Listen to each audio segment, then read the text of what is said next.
Okay, friends, welcome to this lecture on technology, society, and politics. So today's lecture is titled like this: Technique in Hellenistic Greece and Ancient Rome.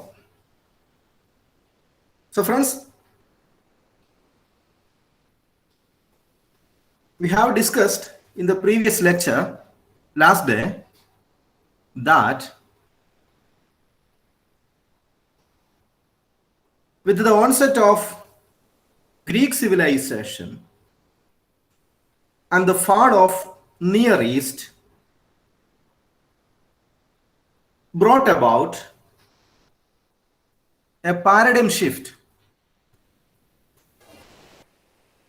in the way in which Homo sapiens think about technique, tools, or say technology. So we know that with the rise of Greek civilization, a paradigm shift occurred. A paradigm shift occurred not only in the realm of technology, but in all other realms of social life. So friends, we know that, there is the Homo sapiens, for example, Homo sapiens evolved 2 lakh years ago. And we know that we call ourselves Homo because, Homo means man, or sapiens means wise. We call ourselves wise man.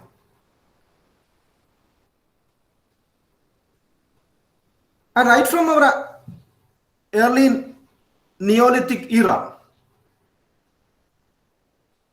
anthropologists would argue that man developed tools. So it was an interesting and a curious question whether tool making a species behavior of Homo sapiens. Whether tool making a species behavior of Homo sapiens. And for that, friends, the Leakey family had given us answer.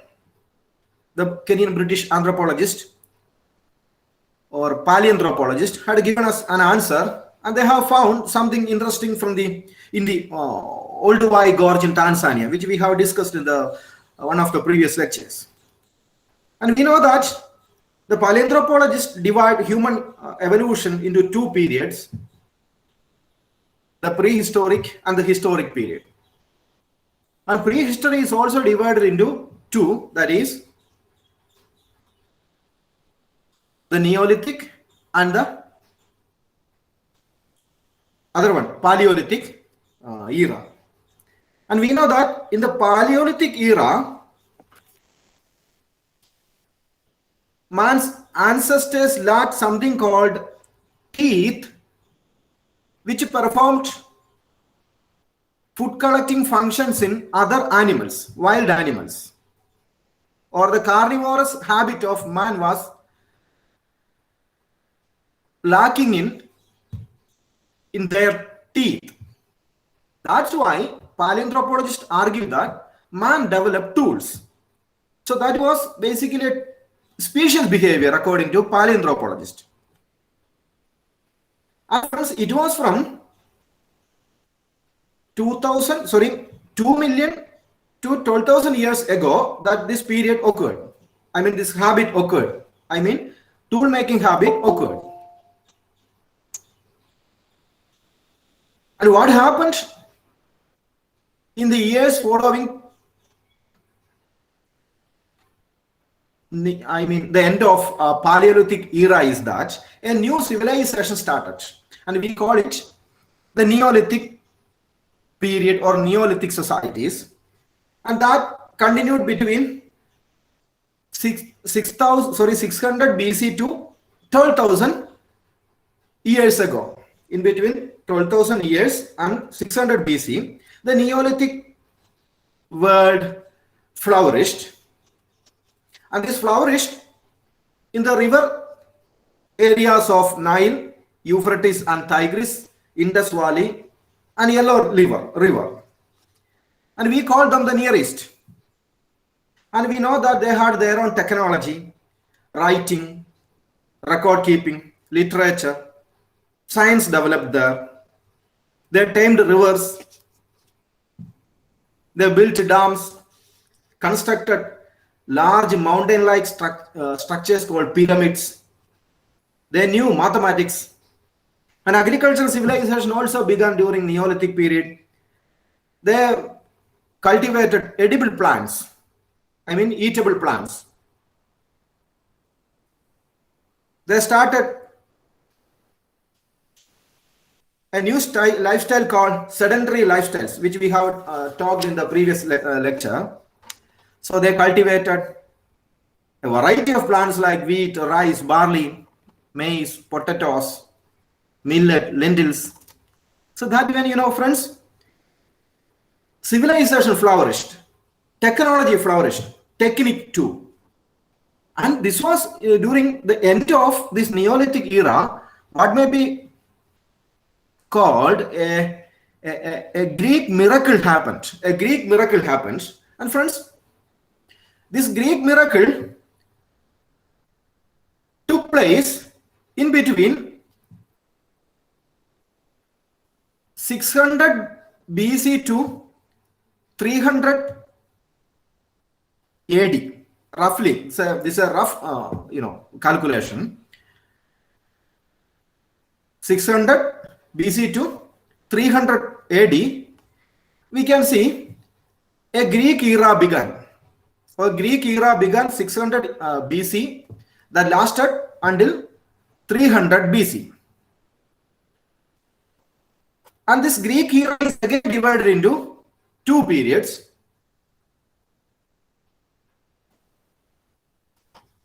One is the Hellenic era, the second is the Hellenistic era.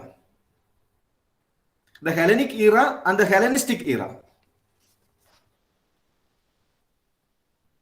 The Hellenic era is a time between 600 BC to 300 BC. That is called the famous Hellenic era, the classic era. Or for political science students, it is called the era of Socrates, Plato, and Aristotle. But that was not, not only the era of these great masters. There were so many other scientists, natural philosophers, and so many inventors. And friends, Hellenistic era was created and founded by Alexander. He was basically a Greek. And friends, keep in mind, before the Hellenic era, that is between 600 BC to 300 BC, there was another era called pre-Socratic school. Pre-Socratic school. And pre-Socratic school is otherwise called the school of natural philosophy or the philosophy of nature.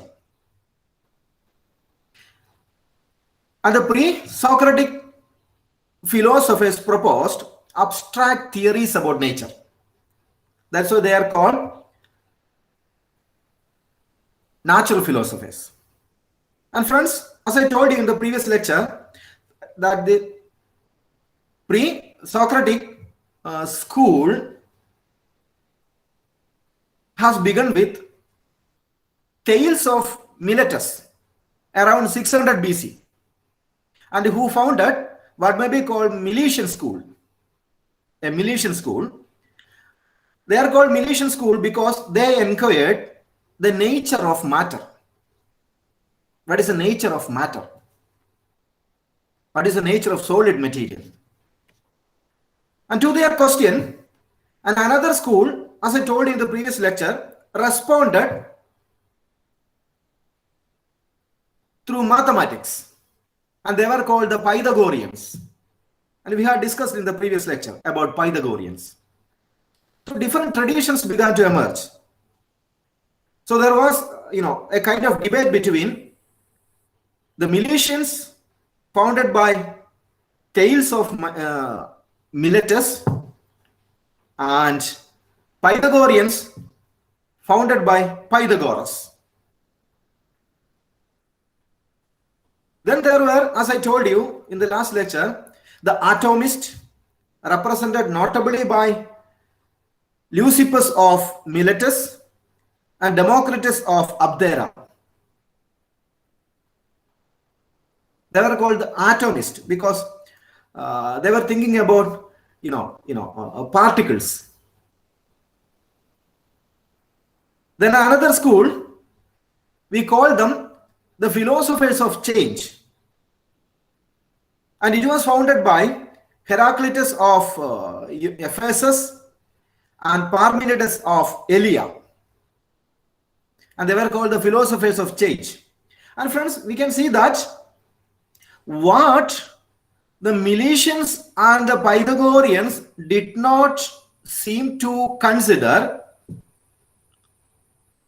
formed the inquiry of the Heraclitean and Parmenidean debate. So there was so many schools, I'm telling you, and they all inquired about the truth in the nature. They were all trying to understand nature, not human society, but they were trying to understand nature. What is in the nature? They were never focused on what is human society, what is human understanding, how man relates with other man. These kinds of questions were not their priority. They were more interested in something greater. So they looked upon solid material, and they inquired why it came to be known as what it is. And friends, then suddenly another school emerged. That was called the Hippocratic school, a medical tradition. And friends, the Milesians, the Pythagoreans, the atomists, the philosophers of change, the Hippocratic school, all these formed what may be called the pre-Socratic school. They were all natural philosophers because they inquired, they tried to discover what is in the nature. And friends, it was from 600 BC, what may be called the Hellenic era began. It was,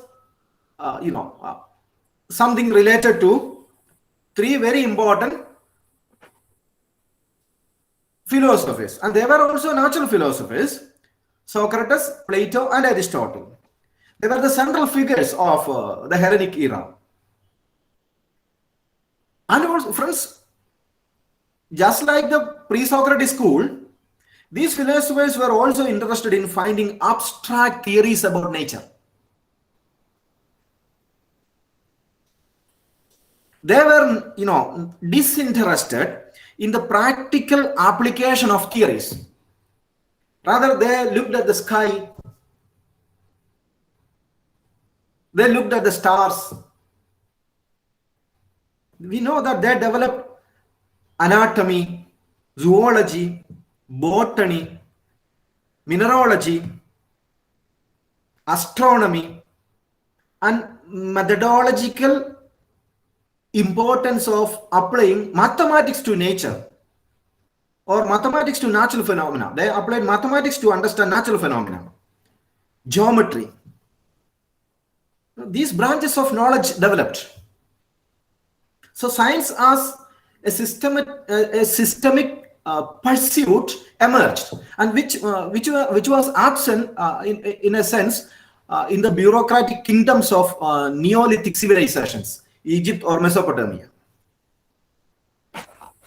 The point is that the Hellenic world separated scientific activity, that is tool-making activity from scientific knowledge. And friends, the point is that the Greek people were more interested not in scientific activity, but in scientific knowledge. They never put down knowledge to the street. They were not interested in bringing down knowledge, theoretical knowledge, into practice, because they detached science from technique. Science as an abstract theory, they began to inquire truth in the nature. Friends, as I told you in the last lecture, the Greek people were basically suspicious of activity, technical activity. And they, you remember, I told you that they considered technical activity as a brute force in human nature. Technical activity is a brute force in human nature, because technical activity make men act against himself. Rather, they were more interested in a virtue called the Greek virtue. What was that? Self-control. You should be able to censor your senses. You should be able to control your impulses. So controlling your impulses formed your supreme virtue. And friends, that way the Hellenistic world began. Hellenistic world is different from the Hellenic world of natural philosophers, because the Hellenistic world is a world created by none other than the Alexander the Great, who indeed put into practice all the abstract knowledge of the Hellenic world. Clear?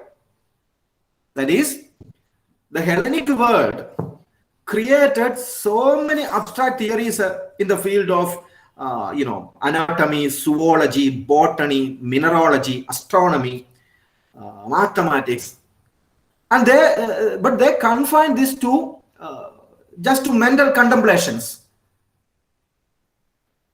They never brought it down to the street, to realities. But it was put into reality by Alexander, and with him we may call a Hellenistic world began. And Hellenistic world is the zenith of Greek civilization. In fact, this world founded by Aristotle indeed represented the exalted stage of Greek civilization of the antiquity.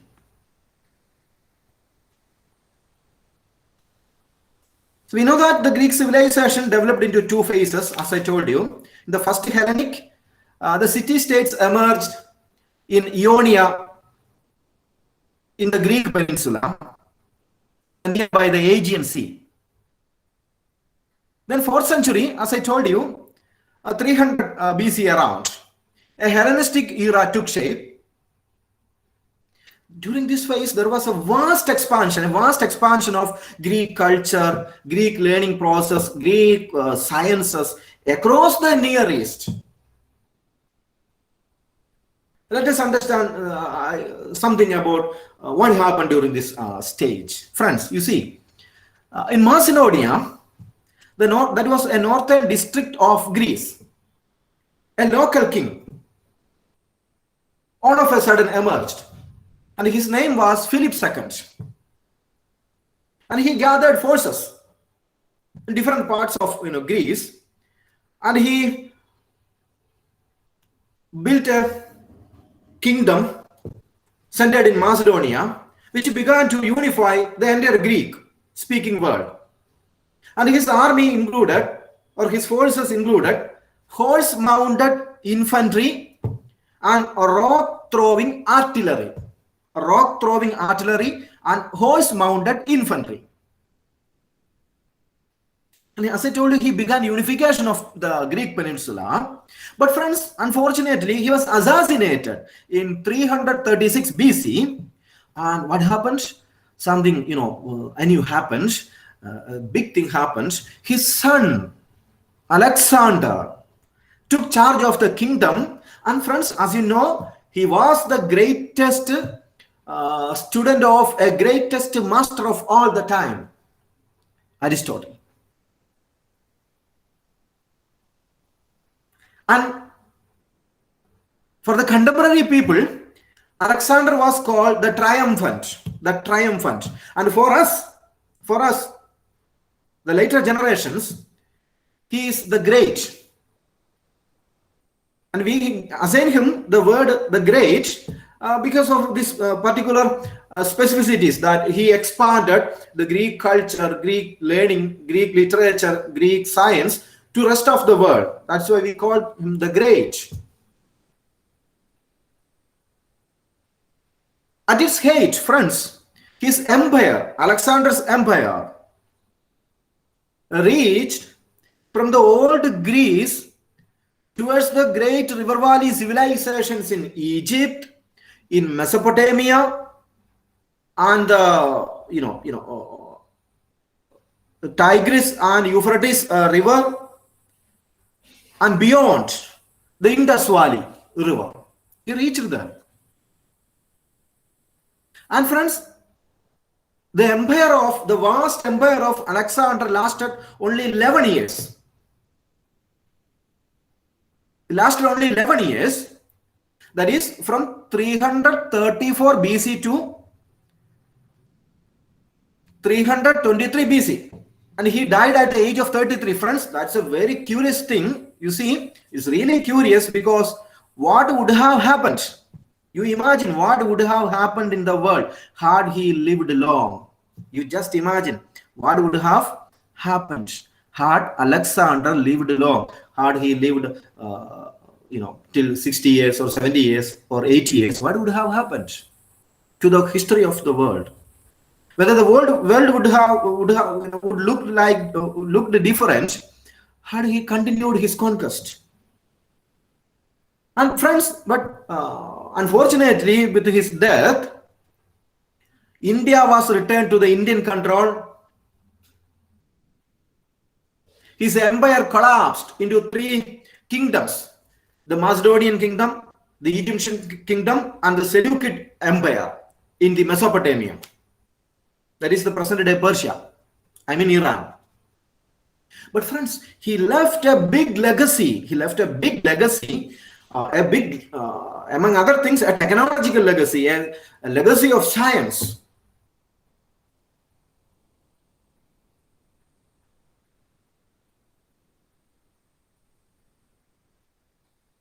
We know that the Hellenic natural philosophy didn't get state patronage. That is, the state, political authority did not give patronage to science or pursuit of knowledge.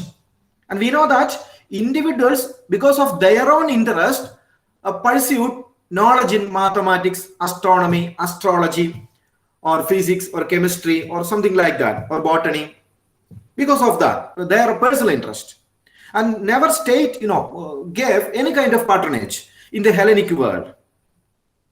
But in the Hellenistic world, there is the golden age of Greek. The Hellenistic world is the golden age of Greece, founded by Alexander. A new mode of expression of science took place. That is, the Hellenistic science represented a hybrid tradition. What is that? The Hellenistic world put together the Hellenistic natural philosophy and the bureaucratized science of the Near East. That we know that pharaohs built, pyramids, and they created dams.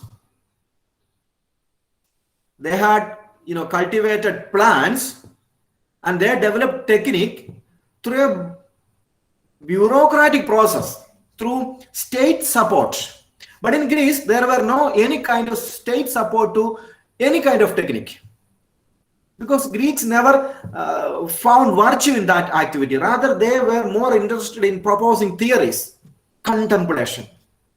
And these two things blended during the Hellenistic era.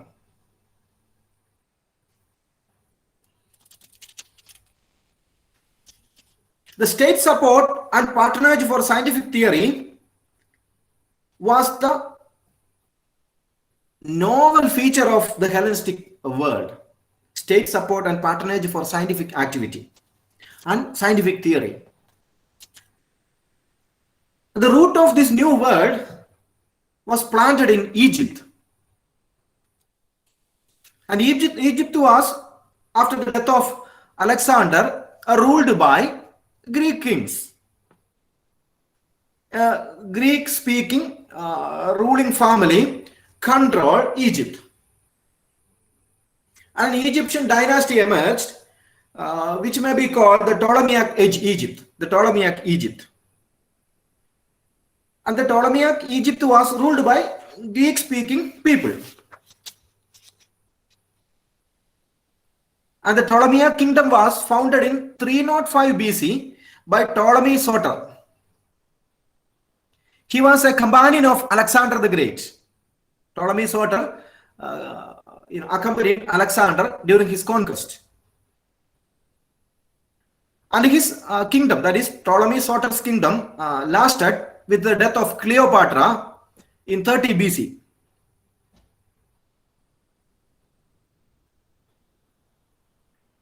And the first Greek king of Egypt, that is Ptolemy Soter,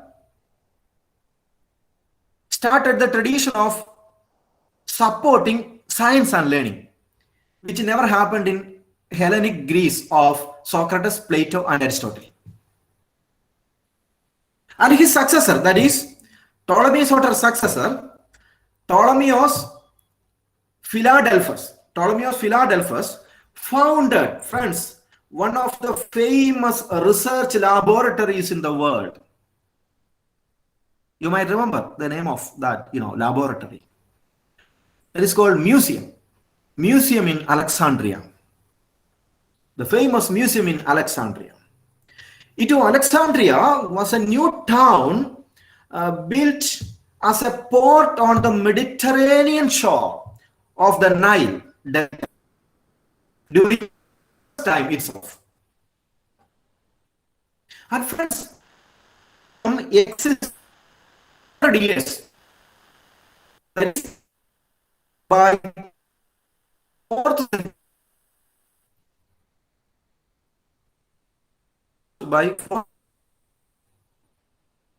friends, by any modern standards, it is roughly the oldest university. If we consider its timeline from a historical perspective, it can be said to be an existence roughly as long as the world's oldest university. So friends, the museum at Alexandria was a research institution. It was an ancient institute of advanced study. Today, in the modern world, in the contemporary world, we have so many advanced institutes, research labs. But it was started as a museum. And friends, museum is basically a place where a collections exhibit. But in Alexandria, museum was built as a place for conducting research. But it is basically a temple dedicated to 9 mythical muses. Muses means, in Greek culture and mythology, muses are inspirational goddesses of literature, science, and the arts. And friends, the successors of Ptolemies maintained splendid quarters for the museum, which included rooms, lecture halls, dissection studios, gardens, a zoo, and an observatory, and other facilities for conducting research. Imagine that happened in 300 BC in Alexandria, in Egypt. It had a library containing 5 lakh or more papyrus scrolls. Papyrus scrolls means a material similar to thick paper today. Those days it was not paper, it was a material used to write in the ancient Greece and Egypt. Friends, museum harbored upward 100 more scientists and literary scholars. And friends, the scholars in the museum were exempted from teaching. Imagine, they were exempted from teaching. Such privilege in the modern world were enjoyed only by few, teachers like Michel Foucault. For example, Michel Foucault were exempted from teaching in Collège de France. So such, privileges were given to scholars in that museum.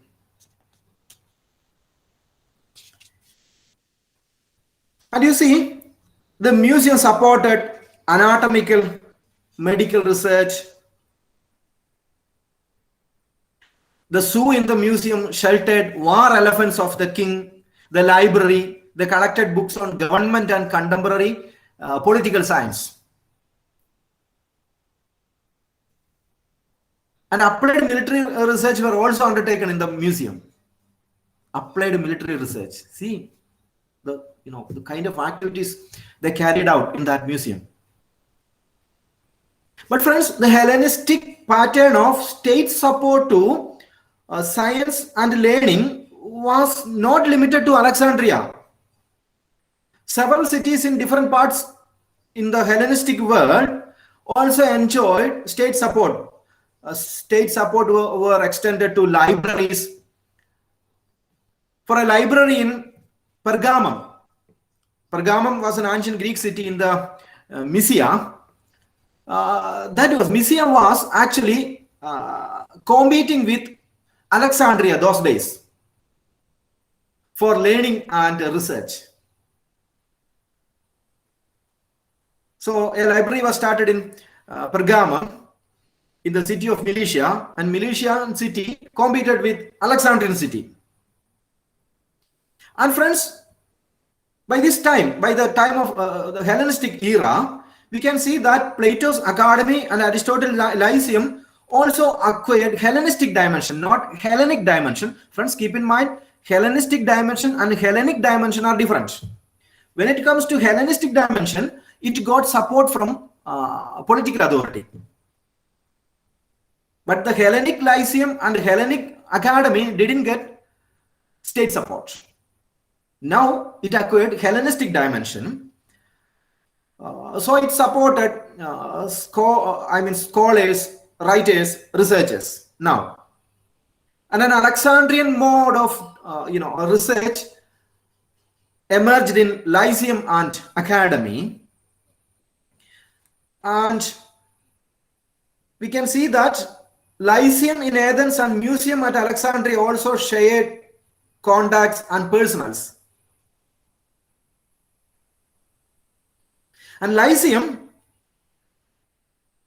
continued to be active till the 2nd century AD, whereas Academy survived 6th century AD. That means Academy survived for almost 1,000 years. And we can see that formal mathematics flourished in these places, particularly in Alexandria. In the museum. Apollonius Perga, a mathematician who worked there, is a famous mathematician of the antiquity. And his theories were used by Johannes Kepler for his astronomical theories 1,800 years later. Johannes Kepler used the theories of Apollonius Perga. Then Archimedes of Syracuse was the mathematical genius of the antiquity. The greatest of the mathematicians of the antiquity might be Archimedes of Syracuse. So mathematics flourished. And Archimedes lived and died in the Syracuse in Italy. But he traveled to Alexandria and he had contact with so many mathematicians and learners in the Alexandrian city. And innovative anatomical research took place in the museum.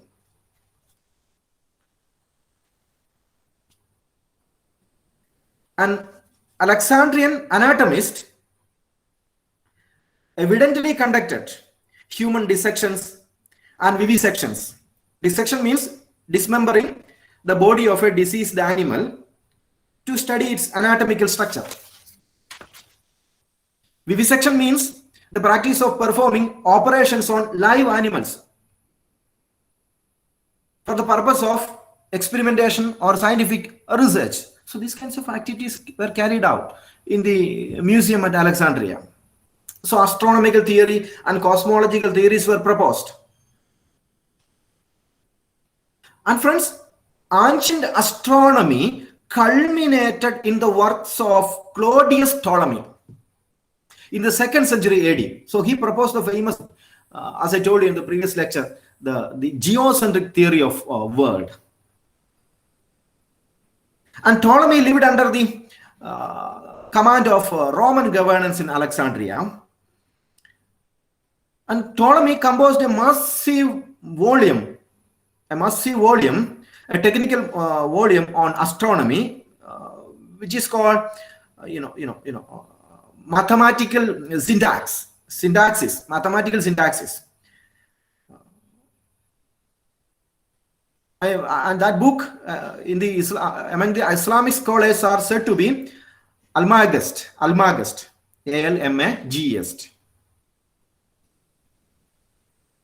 And Almagest, or the mathematical syntaxis, was written upon geocentrism.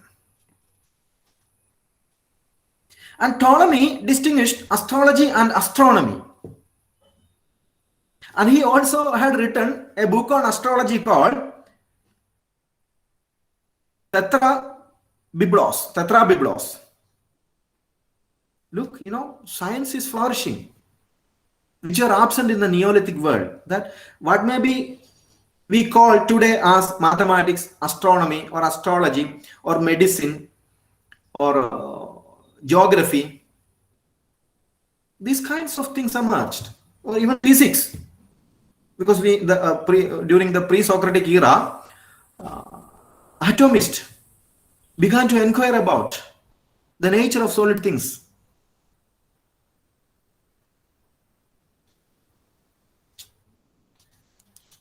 So alchemy, that is a semi-secret tradition, also emerged in the Hellenistic Alexandria and elsewhere. And they called it Hermetic. Hermetic is an ancient occult tradition which blended alchemy, astrology, and theosophy. That is called Hermetic. So Hermetic tradition started in Alexandria. And mechanics was developed by Hellenistic scientists. And Archimedes proposed mechanical principles, and he proposed theories about the liver, not animal liver, that weightlifting liver, wedge, screw, pulley, or windlass. These kinds of mechanical devices were proposed. Theories were proposed. They articulated mathematical science of weight. So based on these theories, they started creating wondrous machines. Those days it was wondrous machines, because that helped them open the temple doors automatically. Temple's doors were automatically opened because of these kinds of mechanical theories proposed by Archimedes and others. And friends, Archimedes, for example, was for example, he had invented a machine which can be used to lift water. You might remember Archimedes. He was an ancient engineer. His knowledge was used during wartime by the Romans. And they invented torsion spring catapult. Weapon development also increased during Hellenistic era. Particularly in the Philip II of Macedonia and Greek kings in Syracuse, Rhodes, they supported, research in discovering ballistic machines and catapult, which can be used in war. So technology in antiquity, friends, you can see that during the Hellenistic era, it began to flourish, technology, tools. But the point is that tools were separated from science.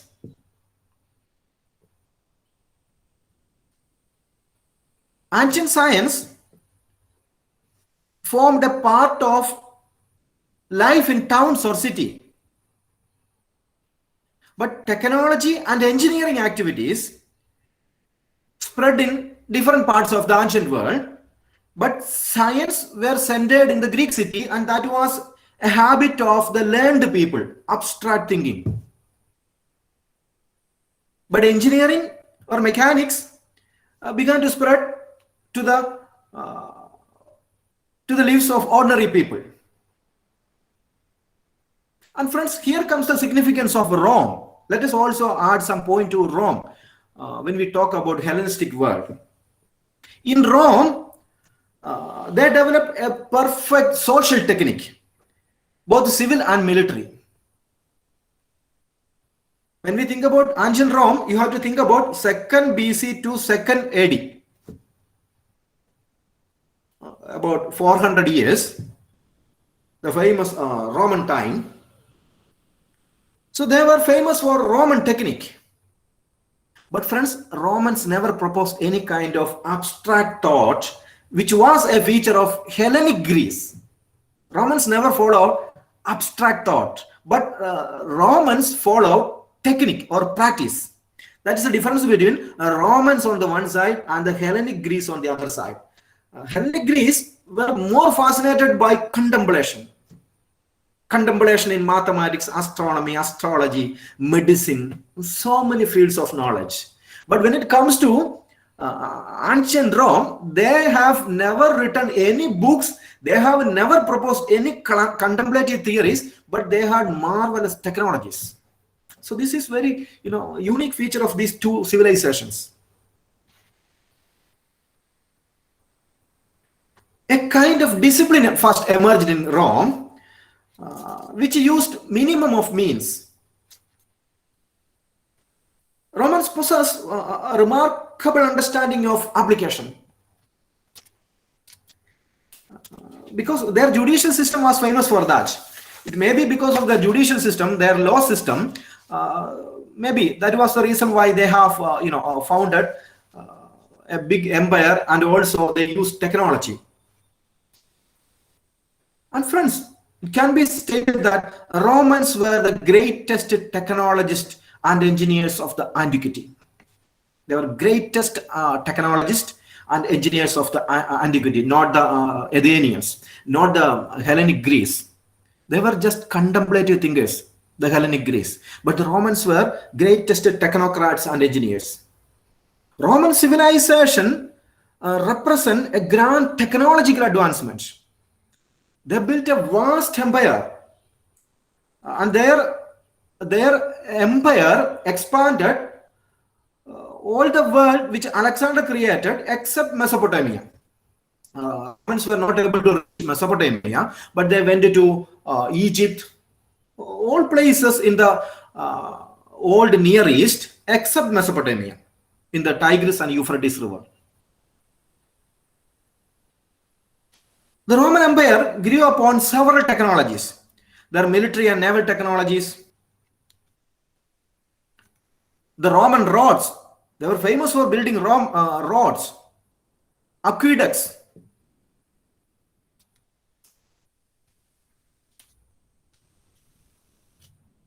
They created cement, invention of cement. Romans invented cement. It made stone construction much cheaper and easier. And invention of cement, in fact, cemented the expansion of Roman Empire.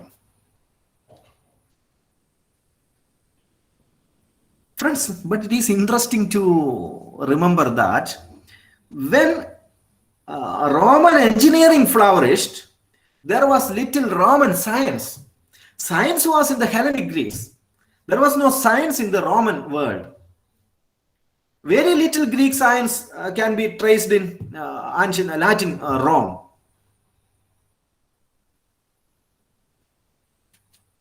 The point is that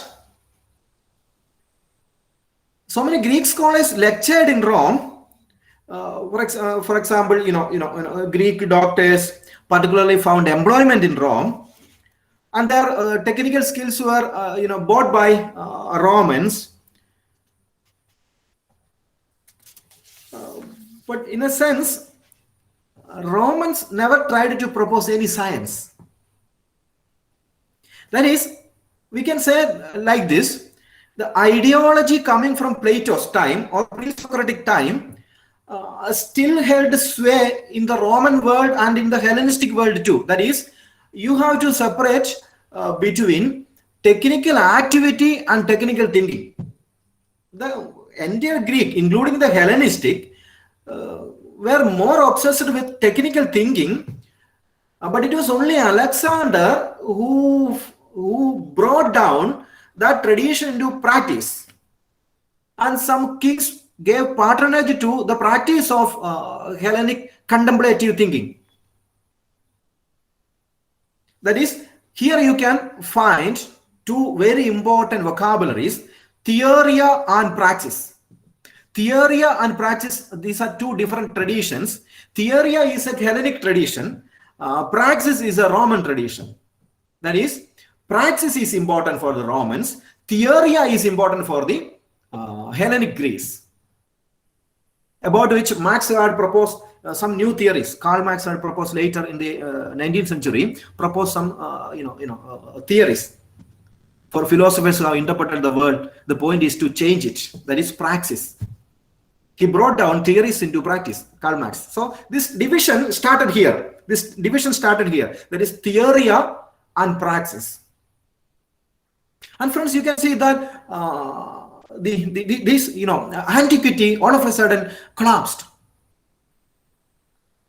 The decline of science and natural philosophy by 3rd century AD in the Greco-Roman world all of a sudden happened.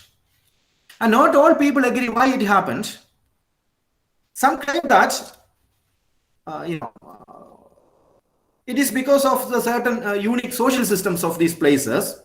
Several explanations have been given why these traditions in natural philosophy and science collapsed in Greco-Roman world or in the Hellenistic Greece, why it happened. One possible explanation is this, friends, that there was a lack of clear social role for science and scientific careers. Science was weakly socialized and weakly institutionalized in the antiquity. It is weakly organized. Rather, science was ideologically rooted. There were no employment for scientists or natural philosophers. It was because slavery, a relatively cheap labor was available there. That's why they were not interested in building or creating tools, because there are slaves. You need not to pay them. So slaves will do all the manual job, which in the modern world, technique will do. In the modern world, technique will do many jobs which was performed in the ancient world by slaves. That's why, friends, this ideology of keeping slaves, upon which natural philosophy flourished in the ancient Greece and Rome. But you can see that Roman Empire also collapsed. Roman Empire was divided. In AD 330, Constantine the Great transferred the capital of Roman Empire to Constantinople, in the modern day, present day Istanbul. But the Latinized Western Roman Empire fell down, and the Hellenized East Roman Empire, or the Byzantine Empire, or the Greek-speaking empire, began to flourish in Constantinople.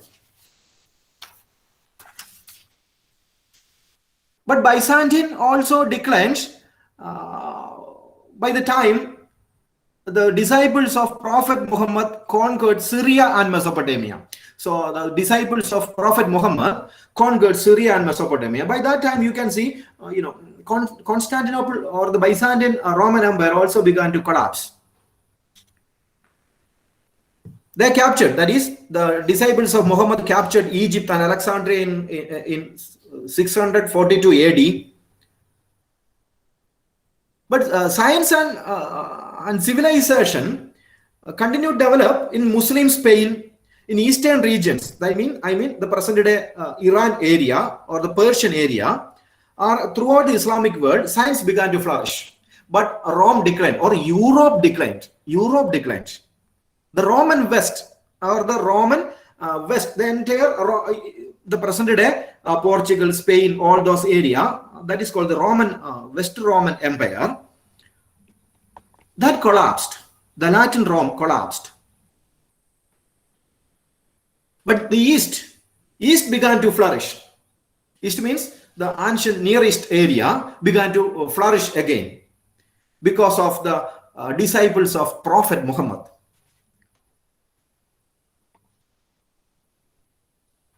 Friends, the point is, why antiquity didn't witness an industrial revolution, even though they had marvelous thinking in the area of science and technology? It's a very interesting question. Why scientific traditions of antiquity ended all of a sudden? Why scientific traditions of antiquity ended all of a sudden? How and why?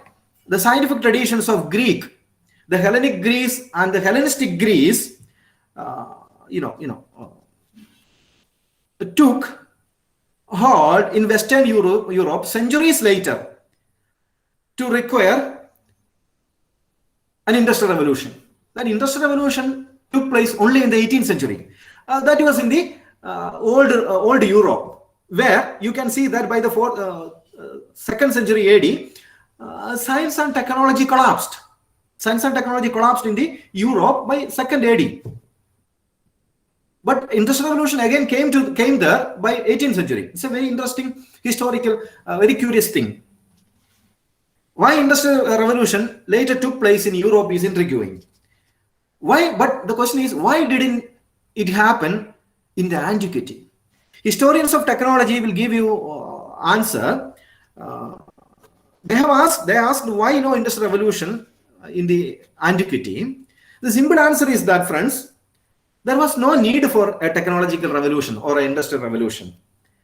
That is, the mode of production and the slave-based economy of the day satisfied all their needs.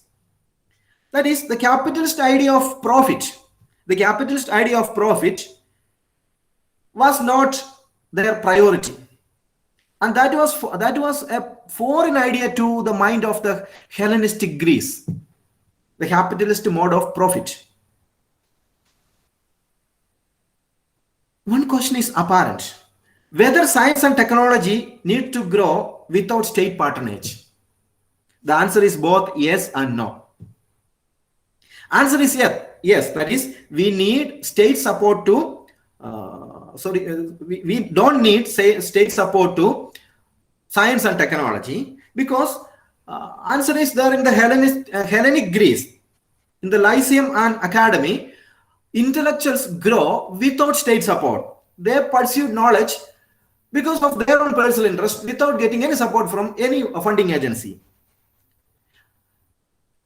And on the other side, answer is yes, that you need state support to science and technology. State should give support to development of science and technology, because in the ancient Near East, you can see there was a bureaucratized science. They used their science for social utility.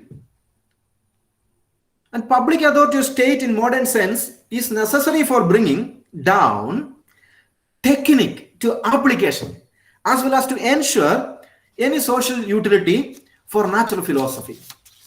So, friends, it's an interesting debate whether you need private capital for the development of science and technology, or you need public capital for the development of science and technology, considering the habits of the antiquity, the Hellenic world and the Hellenistic world. In the Hellenistic world, science got support from state authority, whereas in the Hellenic world, science didn't get support from public authority, but it emerged, but it got support by private capital. But anyway, friends, there was a merger of institutional patterns of the Near East with the abstract intellectual approach of the Hellenistic Greece during the Hellenistic era. Following this, scientific traditions took root in a series of Near Eastern empires.